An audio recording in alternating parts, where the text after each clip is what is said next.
This podcast is a quest for well-being, a quest for a meaningful life through the exploration of fundamental truth. Enlightening ideas, insights on physical, mental, and spiritual health. The inspiration is love. The aspiration is to awaken new ways of thinking that can lead us to a new way of being well. Welcome to Body, Mind, and Soul Healing Conversations.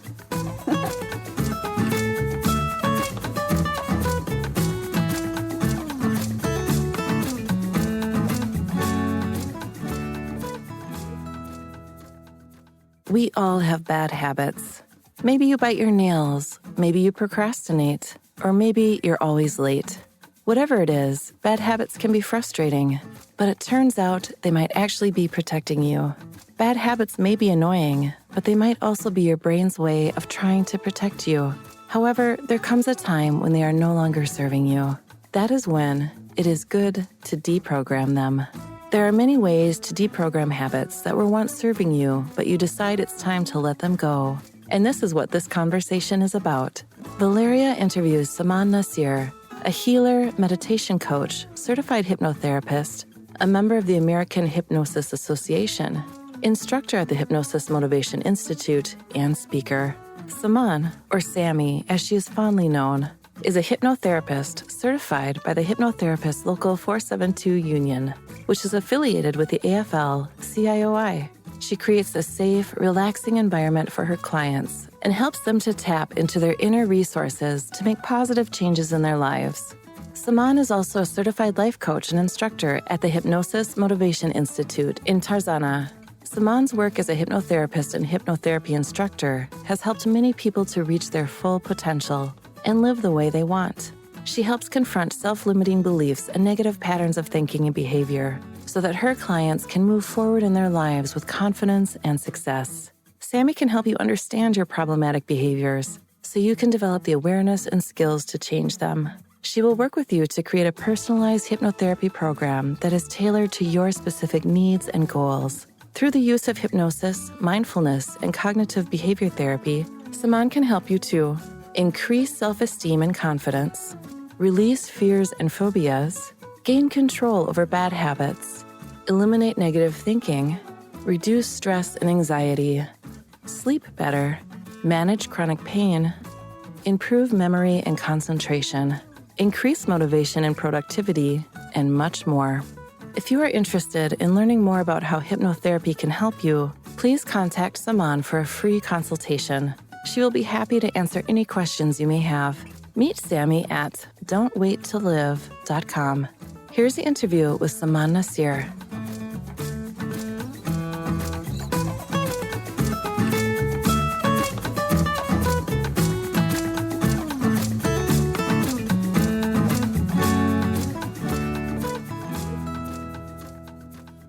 In your own words, who is Saman Nasir, Sammy?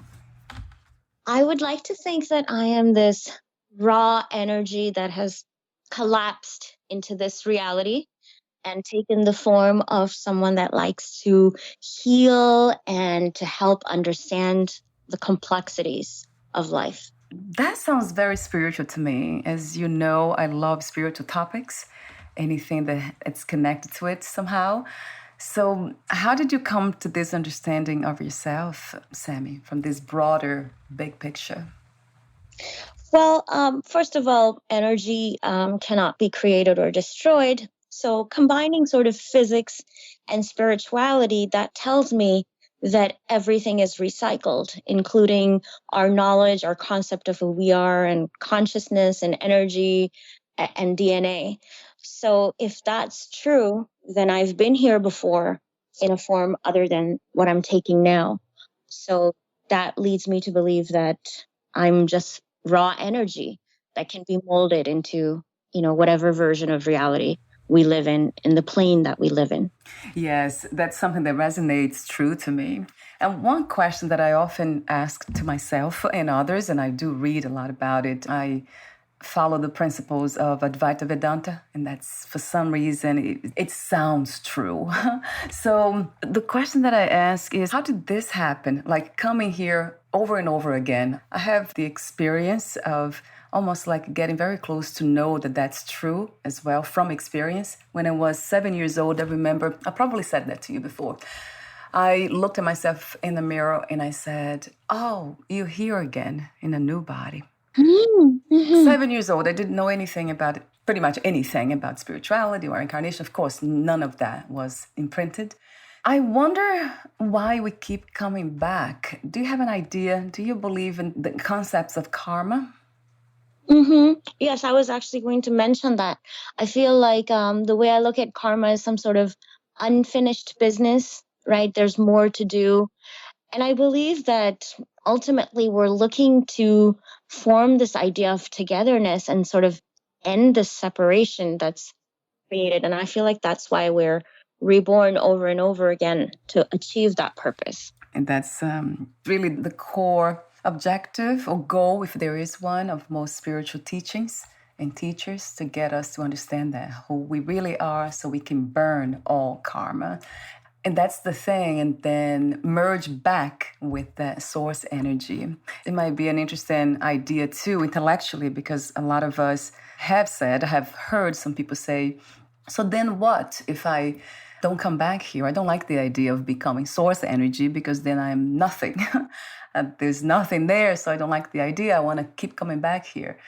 So that's interesting how we actually reject even the idea of going back home. It's almost as if we have lost the way, and now we are kind of mired in suffering here in pain, and we're used to it, and we actually like it. I think I said that off record even, about getting used to pain. How fascinating, right, Sammy?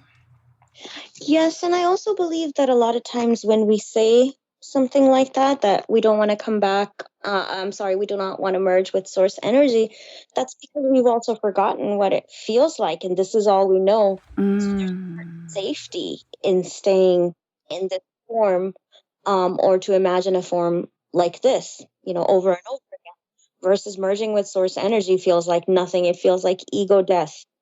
So, and our biology does not want any kind of death. So I believe that's one of the reasons, because what do we have to compare that to? Most people haven't felt really or taken the time to feel what source energy might even feel like. Today we'll be talking about habits, bad habits in particular. You sent me a very interesting piece that you have written. So I'll be asking you some open questions, Sammy. And the first one's about the creation of habits. How are they formed? So our mind is something that doesn't like to stay very idle. And I think this goes back to what we were talking about before, that nothingness feels like an ego death. So the mind creates habits in a lot of ways for survival, but then also just to stay busy so it doesn't have to feel nothingness. So bad habits are a lot of times formed because we have too much time on our hands, and something has to emerge, something needs to be created in those moments, especially when we're children and our energy is everywhere and there's all these possibilities.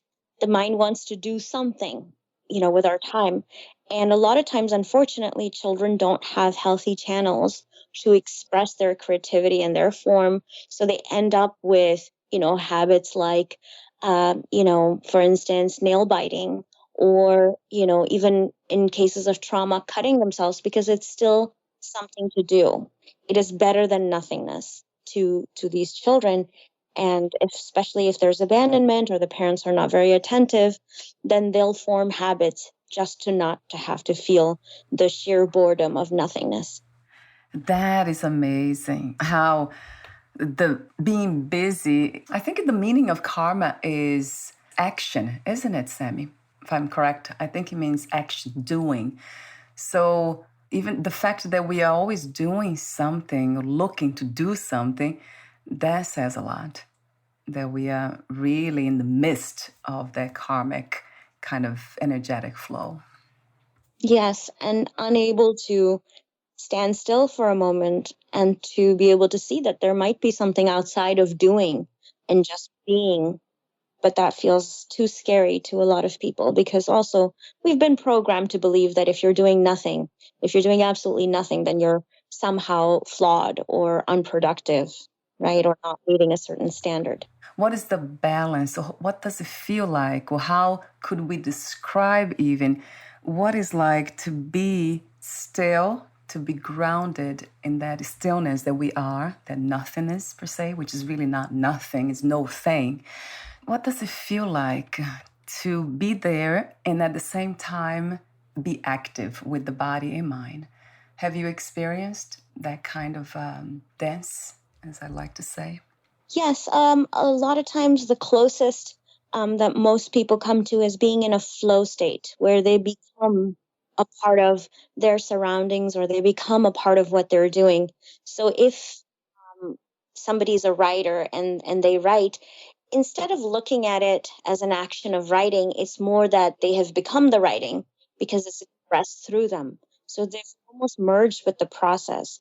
And that's why flow state feels so good because it's almost like the silencing of the ego in order to become and merge with something else. And the way I always think of primitive man is yes, they were very focused on their biology, but a lot of times they were just one with nature. They would just be laying there and hearing the crickets and the frogs and Yeah. the animals just staring at the night sky. It's almost like they were becoming that.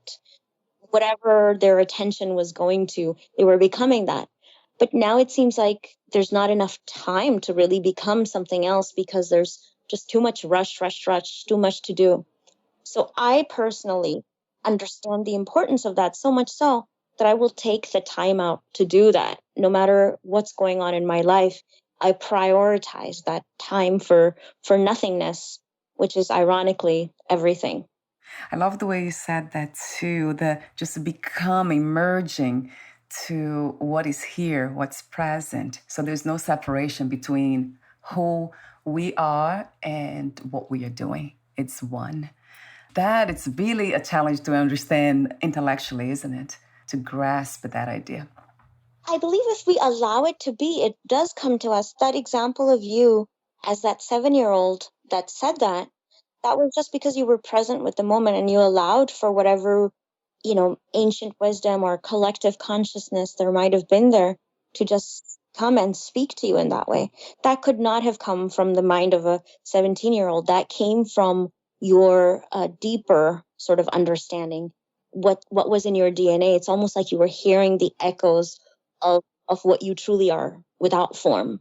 I believe it came from that and then got filtered through the mind to express it in that way to you.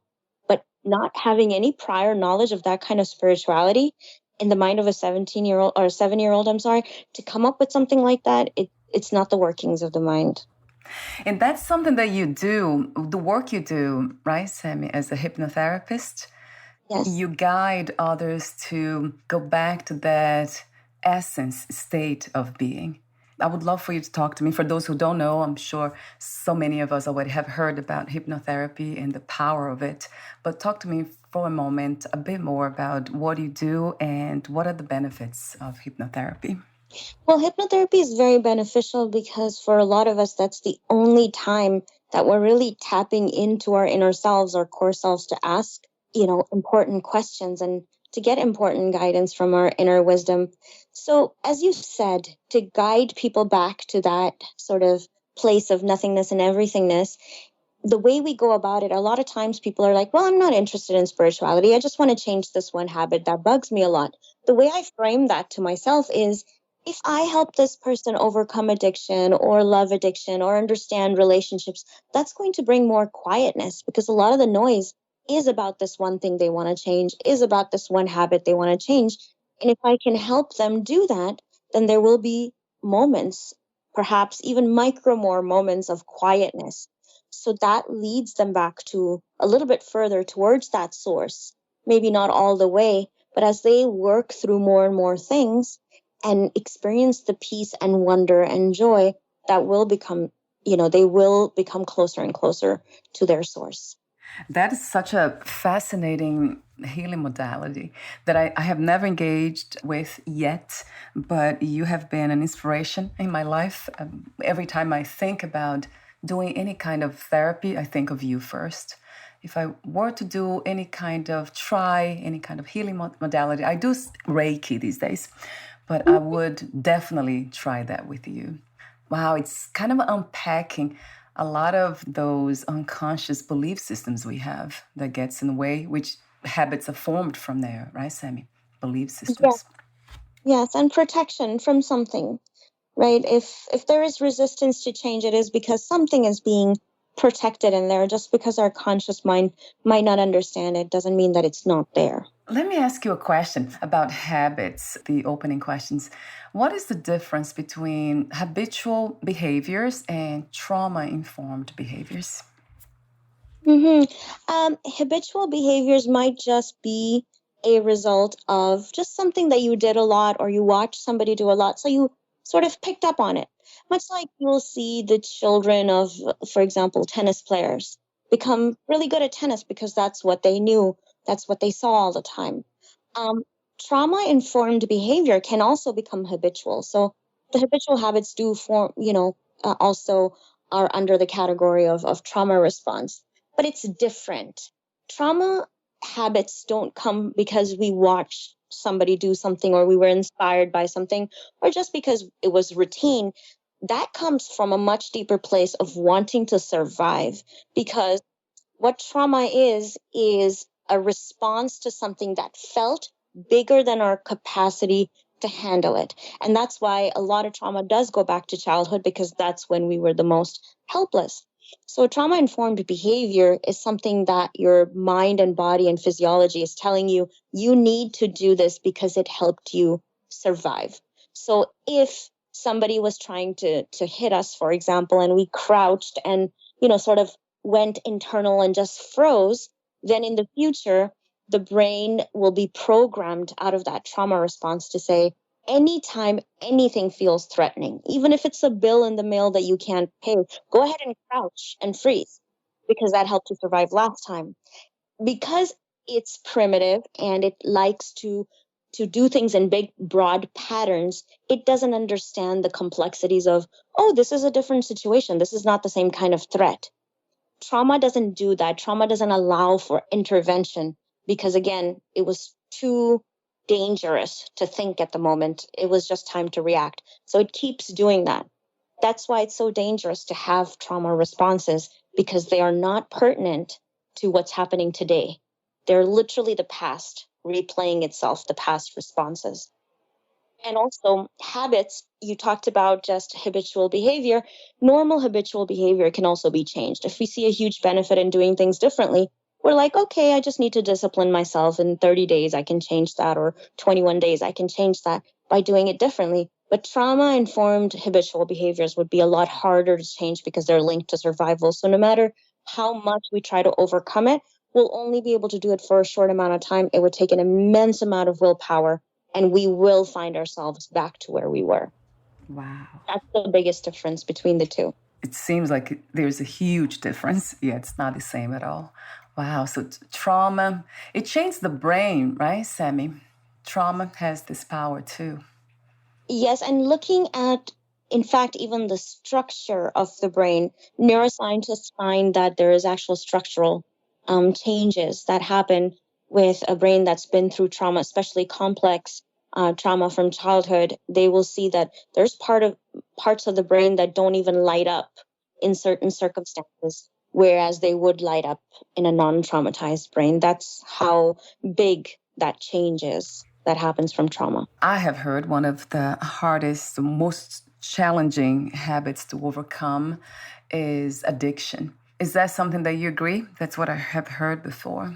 Yes. Most of the time, from your experience, are addictions connected to trauma, past traumas?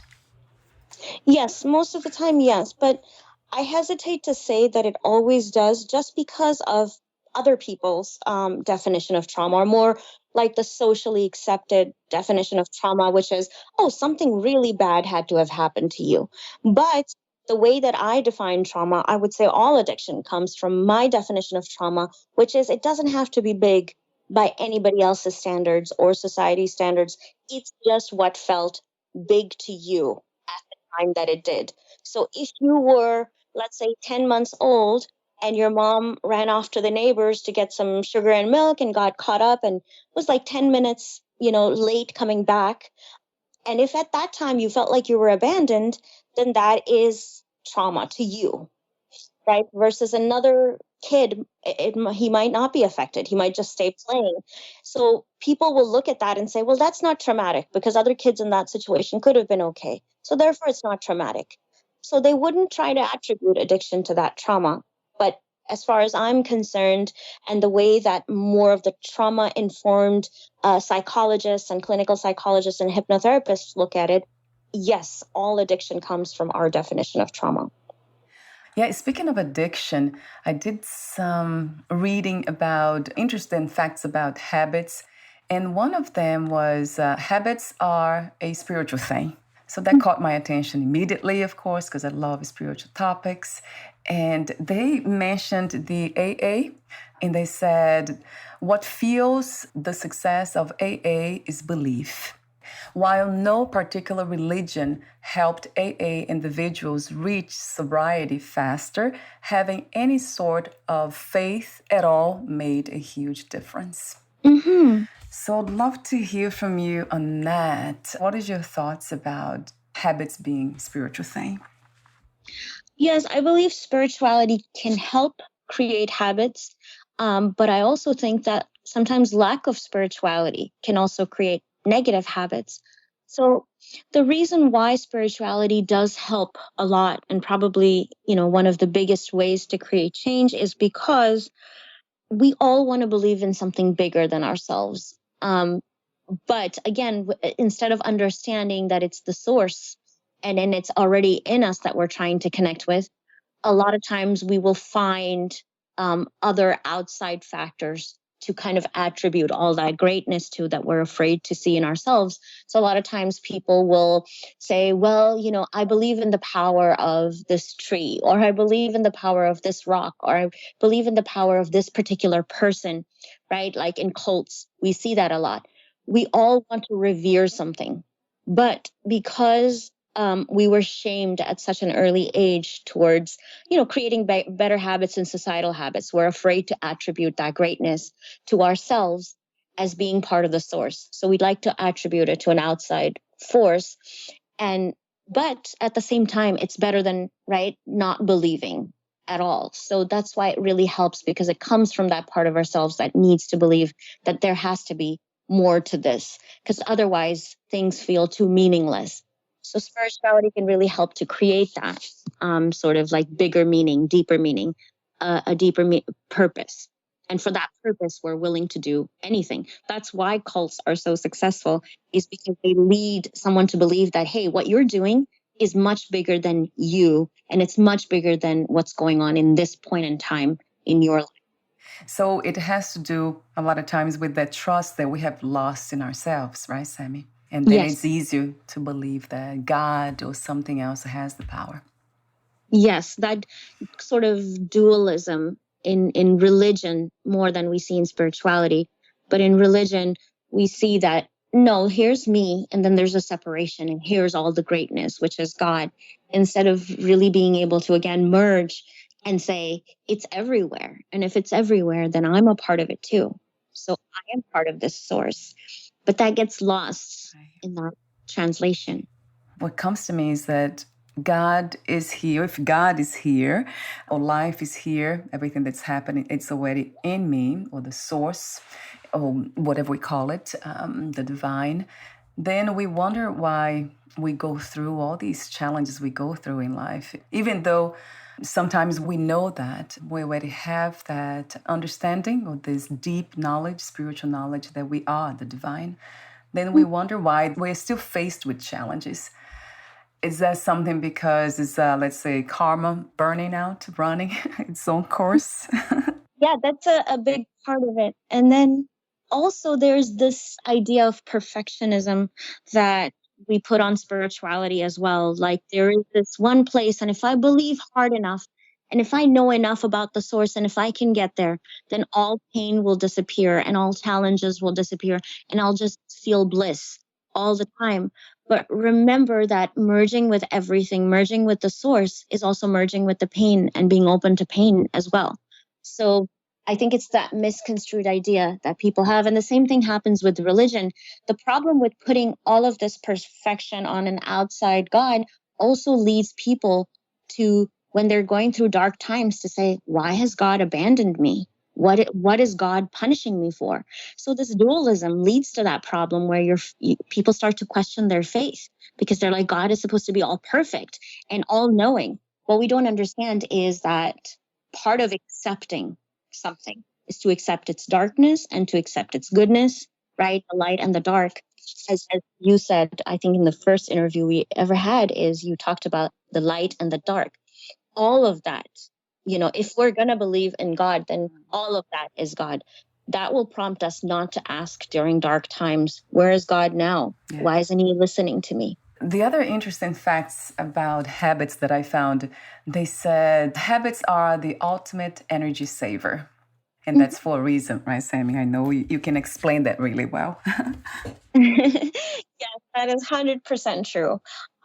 Habits are really there to give us that shortcut, so we don't have to think so hard in every situation. So if you get up in the morning and the first thing you do without thinking is, head into the shower and then, brush your teeth and, put on your clothes and put on your shoes, imagine if you had to consciously think about that every single time. Now I need to head into the bathroom, and then you get up yes. and now I have to open the shower. Oh no. Yeah. No. Right? Can you imagine? Yeah. Yes, and driving and tying your shoes. Can you imagine how much work that would be to have to think about it? So it's a time saver, like you said. It's also an energy saver, right? So in that sense, we want good habits, so we don't have to always question ourselves and say, oh, I should be working on my business, but I'm not, and it's because it's not a habit yet to do it at a certain time every single day, right? And habits can be very hard to create, right, if we don't already have it, but they can be very easy to damage because of our need for comfort. So we can lose a really good habit really fast in like 3 or 4 days, but it's very difficult to build, because again, we're very wired for comfort. That was funny when you talk about having to think about everything, like remembering how to tie the shoes, how to open the door, how to, that would be, oh, wow, what a nightmare. So this is one side of habits that's really, really good. And I also read that over 40% of what we do is habitual. So I thought it was a bit more than that, actually. I would say so, but I think because new demands come up all the time and we're having to adapt. So in our work setting, for example, we may just have a routine where we go in, check emails, and then, we work on a project, and then it's lunchtime and we take lunch. But then, your boss might come up and be like, okay, everybody, it's like code red. I need everyone to just stop what they're doing, and we need to work on the Zimmerman account today. Because of these new demands that come up, right? One day there was no pandemic, and then, the month after there was suddenly a pandemic. So our habits are constantly getting deconstructed because of new demands. So I would say that's probably why that figure is at 40%, is because having to adapt to all these new situations. What are some of the healthiest habits that you can think of?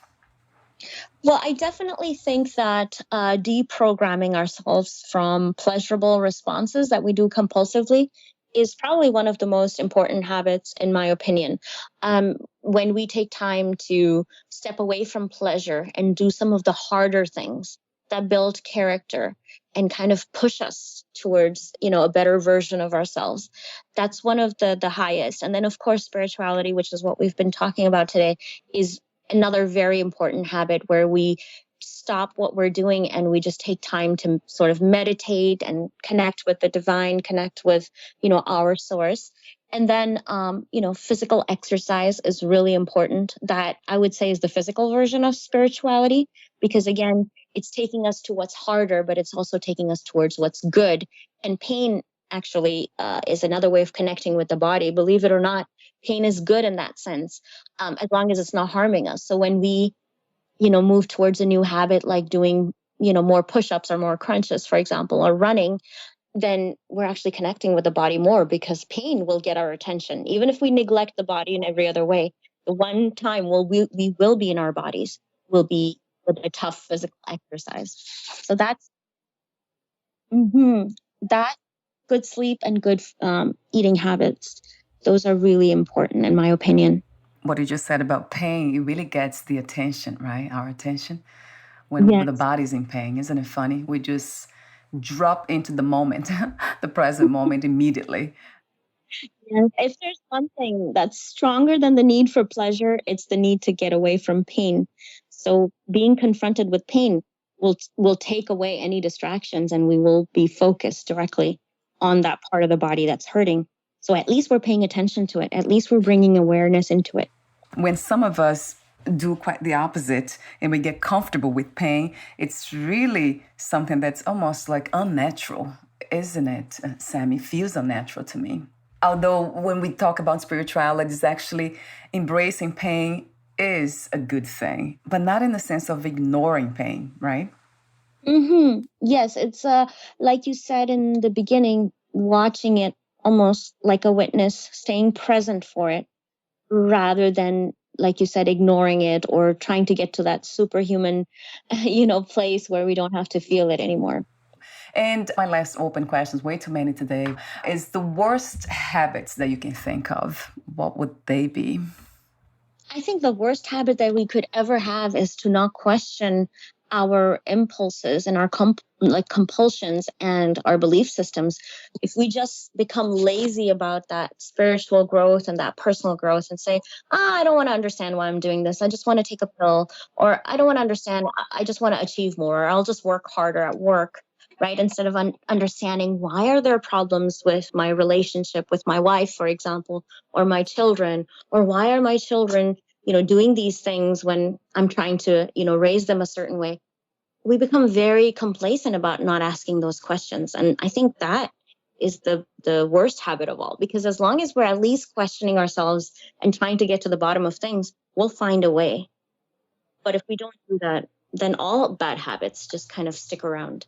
The blog post that you have written is titled, Turns Out Bad Habits Are Actually Protecting You. It was like a big surprise when I read that. Like, how come? So the first question is, what inspired you to write this piece, Sammy? Well, it's part of the whole goal of making people be present with what's here now. And I think one of the biggest things we push away is bad habits, because we're afraid of judgment. So I believe that doesn't help us get to the bottom of what our basic needs are. So if let's say a husband is cheating on his wife, I'll just use that example. They're just like, I just want to stop cheating on my wife. I think she's amazing and I just want to stop. So I'm just going to, lock my internet, or I'm just like, not going to have a car, because that's one of the ways that I go and see other women. Yes, those are good bandages and we should be doing them if nothing else. But a deeper question to ask is, what do I get out of this? Right? What is it giving me? It has to be giving me something good, because I'm not crazy to go towards something or move towards something that has absolutely no benefit. There is some benefit. Just because I don't see it now doesn't mean it's not there. And then when we start to really question ourselves and say, wow, maybe being with other women is a form of validation for me. Maybe validation is a really important need for me and I don't get that enough in my life. Okay, now that we know that, now we can find healthier ways to deal with it. And also we can, use that opportunity to reprogram things. Maybe as much validation is not important as we think. That could be a key belief that we need to change and look into it and be like, why do we need validation? What does validation bring you? Well, it makes me feel happy. It makes me feel important. Well, don't you believe that you're inherently important? So we could kind of get to the bottom of where that belief is coming from. But then at the end of the day, if they're like, well, I still like the feeling of being validated. It brings me joy for no other reason. I just feel good and more connected. Okay, well, then connection is a basic need for you, more so than validation, more so than cheating. So how can we get more of that validation for you? Well, what if you dug more into your hobbies? What if you communicated more with your partner? But we wouldn't even be having this conversation if we never questioned it in the first place. Right. Wow, I love those examples too that you give, because it kind of creates this picture of what the habit is and how to navigate our way on understanding the habit to then replace it. I love that. And you have done this with other pieces, like, for example, some other bad habits. People who procrastinate is another one. So talk to me about procrastination for a moment, because this is probably affects most of us. Hopefully not the cheating on our partners. That's not a common one, but I know that procrastinating it is. So talk to me for a moment about that, Sammy. So people that procrastinate sometimes are looking for a bigger challenge than they currently have. So just waking up at a certain time every single day, and then, getting to your car by a certain time, being able to predict the traffic and get to work. A lot of times people that are very analytical and love to solve problems, that's not presenting enough of a challenge for them. So they intentionally make themselves a little late, so they will be presented with a bigger challenge, navigating traffic, having to hurry, making a very creative excuse for our bosses, or making a very creative excuse for the person whose wedding we're late for, and then seeing if we can get their forgiveness. That's more thrilling to some people than just arriving there on time and just doing everything how they're supposed to. So that would tell me two things. One, they like a bigger challenge and they're not being challenged enough. So we need to find more things that challenge them in a more healthy way, that help them solve problems in a more healthy way. But another thing that could be going on, and this is for procrastination, but it's also for people that are chronically late to events, is that they have a harder time stopping what they're doing because they're really in the moment and they're really enjoying what they're doing. And the idea of doing something new is pulling them out of that flow state. So for instance, if you are interviewing me and you're having a great time and you're like, wow, I'm learning so much and I'm connecting so much with Sammy and, I love this interview. If you're late, let's say for the next interview, that's because you were really enjoying this and you really found value in it and you wanted to continue. Yeah, it is the case. For sure, my case. Yes, but if we just label someone as a procrastinator or just say, oh, this person's just chronically late, then we're not digging into what the reasons are behind it, how it's protecting us or helping us or bringing us pleasure in some way. Then we've discarded an entire mechanism of ourselves and we've abandoned a really big need that was very important. It's almost like self-love, self-compassion, isn't it, Sammy? That's what comes to me, is this being kind to oneself and to others. If I can understand you too, when I kind of discover that you have these so-called bad habits, it's such a beautiful thing. It's a beautiful way of connecting really with other human beings. Of course, it's coming from a place of already being connected with ourselves, because we can't really do that if we're not connected. So I really appreciate your understanding and kindness and the way you come from, the way you speak to me. A lot of times, I have interviewed you many times. I'm not sure how many times I was late, but this is something that often happens. And in my case, it is exactly that. I love being in the moment. And I have a hard time accepting the constructed idea of time. And I feel a lot more natural when I let the body and the mind just be ready for whatever it is when they are ready. So it's not that I want the body and the mind to rush to be ready for whatever it is that I needed to attend to.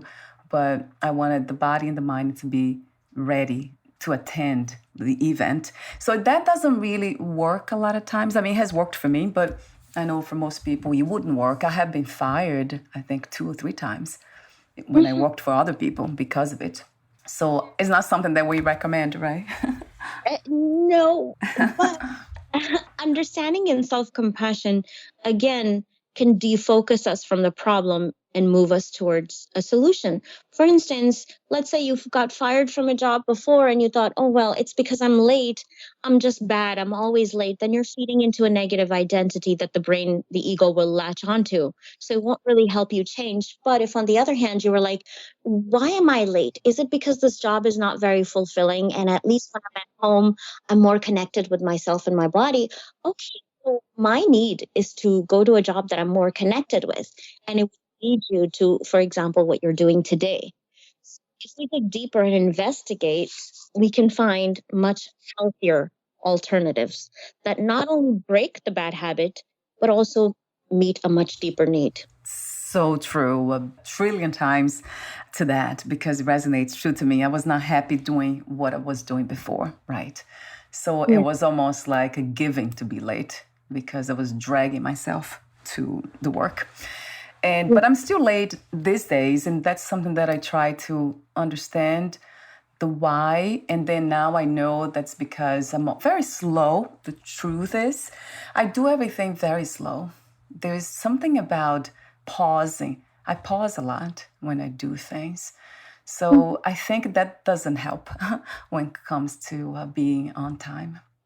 I think your need to understand things is perhaps one of the reasons why you might want to move slower and pause, because I believe that and some other people that I know are very connected to what's the deeper meaning behind this? What's the purpose behind this? What is this trying to tell me? And you're just you don't want a moment to just pass you by without you really fully nurturing that moment. And I believe because you do things more purposefully, obviously you're not skimming the surface. It is going to take more time, right, for you to do that. Yes, that's exactly it. Right, right. I tend to put a lot of energy in whatever I'm doing, and it's almost it feels really freeing, and it makes me happy to kind of focus, to put my energy 100% in whatever it is that I'm doing. I know that the things I tend to do affects other people, and then, a lot of people like it, those things, but that comes after. The first deeper meaning is that I am connected with this moment, and it feels really good. Yes, and I think I might also know another reason why this is happening with you particularly is because when you're doing something, you're putting a lot of energy into it. And then when you think about doing something new, or you're like, oh, it's time to go do this other thing, your brain is saying, well, I don't know, Valeria, because you put so much energy into what you're doing. I want to preserve your energy. And this new project, even if it is going to, the gym, or if it's just going to visit a friend, that sounds like a lot of energy. And I just don't know because you put too much energy into things. So I'm going to protect you and not letting you start this new thing. In its own way, trying to protect you. I love the way you explain these things because, yeah, it makes sense. Yeah, that makes a lot of sense, right? So spending a lot of energy in whatever I'm doing, it's kind of, So that's biology, right, Sammy? Really, the body's coming pure in. Biology and survival. Wow, how fascinating. I love it all. I will still try to be not, sometimes I'm not late, like now I'll be for the next one, but a lot of times I really am here like 5 minutes after, something like that. But I'm really trying though. Sometimes I'm on time, but it's sometimes, it's not often. I think most of my guests would say that. What is one thing about her? Hopefully they were not going to say that first. But another bad habit that you mentioned was the people who bite their nails. So talk to me for a moment about that. That's an interesting one that I've never thought about. Yes, sometimes nail biting or fidgeting is someone's way of stopping very intense thoughts. That could be one of the reasons. So, for instance, if a child is overwhelmed and doesn't know what to do in that situation, and they just need control because they feel like everyone else in the situation has control, but me, they want to do something that's purely for them, for example. So they reach for the closest thing. Right. A lot of times adults will reach for food, for comfort, for certainty. But, a kid in elementary school might reach for their nails because that might be a way to self-soothe. and gain control. So the benefits of that, which kind of surprised me, is that they tend to have fewer allergies or sensitivities. Yes, That's fascinating. yes, because they're exposing themselves to, a small quantity of different types of germs. So that's also like the body's way to overcome allergies, to constantly expose them to different germs. Yeah, which makes sense too, right? One way to kind of to strengthen the immune system is to expose ourselves to certain things. And I often do that too. It has been working really good. I mean, just walking in nature barefoot and all, like not really caring for where I step. Mm-hmm. That kind of helps a lot. That's interesting. I do that often. I think we have talked about the ways to deprogram habits, the ones that no longer serves us, and let go of them. You mentioned many ways of doing that in that piece that you have written in today too, in this conversation earlier. You talked about some of them. Let me just make sure that we talked about all of these ways to deprogram our bad habits. One of them was to look for the belief that underlies the bad habit, which is understanding, going deeper into it, that you have talked about. And the second one, if that doesn't work, then we can try a different approach. That would be, you mentioned the people who cheat on their partners. So they're looking deeper and working on their self-esteem, kind of becoming more secure within themselves. And replacing the bad habit. And you actually mentioned new hobbies like working out, dressing differently. You talked about using positive reinforcement to create a new good habit. Oh, yeah, to replace a new one that you talked about. And then changing your environment to make it easier. So making change around our environment, right, Sammy? That's a good one too. And that's a known one. Yes. So we can get rid of clutter, for example, so that we're not distracted by too many things. We can put our phones in a different room, or we can put our video games, for example, in the car. So we'd have to go down and get it. I teach this a lot with smokers, is leave your cigarettes in the car. So when you're home, you actually have to go down to the garage to go get them. So changing the environment can really have a big impact, because as human beings, we're also very connected to our environments because we rely so much on our environment for survival. So changing the environment does change our internal state to a certain degree. So in a way, making it more challenging, right, to find the things that will feed the bad habit. I like that, or not having it all. That also goes for people with, I think they call food disorders, like eating disorders, not having the kinds of foods that would feed the habit of eating too much or eating unhealthy. And then you also mentioned trying to find a support group or somebody who has been through the same problems, challenges that we have been, or that we are going through. That helps a lot. I agree. And then also use visualization. That's another one. That's a great one. See yourself as you want to be without the bad habit. I love this one for some reason, without deluding ourselves, right, Sammy? Yes, and that's where hypnotherapy and some forms of visualization and imagery can be really helpful. Because if you can visualize yourself without the bad habit, then you kind of gain that certainty for your mind. You're kind of showing your mind, your childlike mind, that, hey, this is what you would be doing if you weren't doing this. So, for example, if you weren't smoking, then if you're stressed out, you'd go outside for fresh air, or you would chew on ice, or you would drink like iced tea or something very relaxing, right? So you actually show yourself what your life will be like without the bad habit. And that kind of gives you that certainty that you need to create change. Oh, hypnotherapy also does that, right, Sammy? I didn't know. We are able to actually see ourselves in a new way. I love that. It's almost like a preview of a movie, a new movie, a new story.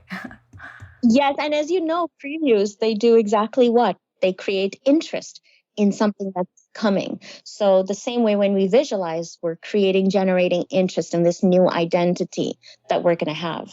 Yeah, what a wonderful healing method, or even something to try on. I have a guest who often says, this is it's like a new clothes. Just try it on and see how it looks, how it feels. I love the try on kind of idea too. So thank you so much again, Sammy, for this another beautiful conversation of moments of connection, heart connection, and also this passion to share knowledge and healing wisdom. It's really something that is very precious to me, as I said to you off record. Thank you so much again for being always next to me in this way. Yes, I enjoy it very much. So thank you for creating the space for it.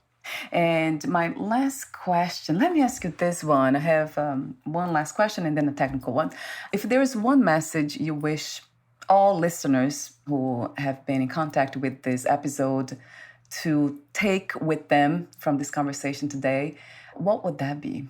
My message would be, don't ignore your bad habits. Really try to find out what it is that they're trying to help you with, because in doing so, you'll discover another part of yourself that you will tap into, and you will have so much more joy because it's probably a part of yourself that you have at some point or another abandoned. And the bad habit is maybe protecting you from seeing that part of yourself. But that part of yourself is not all bad. It also has a lot of good sides that you'll be able to tap into. So definitely look at your bad habits as a way of self-discovery. Wow, beautiful message. Yes, a trillion times to that courage. Thank you so much again. And before we say goodbye, where can we find more information about you, your services, products, and future projects, Sammy? So you can find me at www.don'twaittolive.com. The link to your website will be on your podcast profile too. Thank you again, and we'll talk soon. Bye for now, Sammy. Thank you, Valeria. Bye.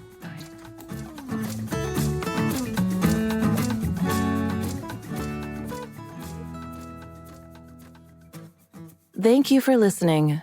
To learn more about Saman Nasir and her work, please visit don'twaittolive.com.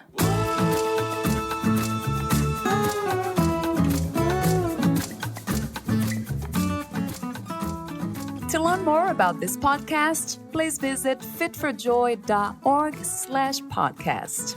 Thank you again for listening, and bye for now.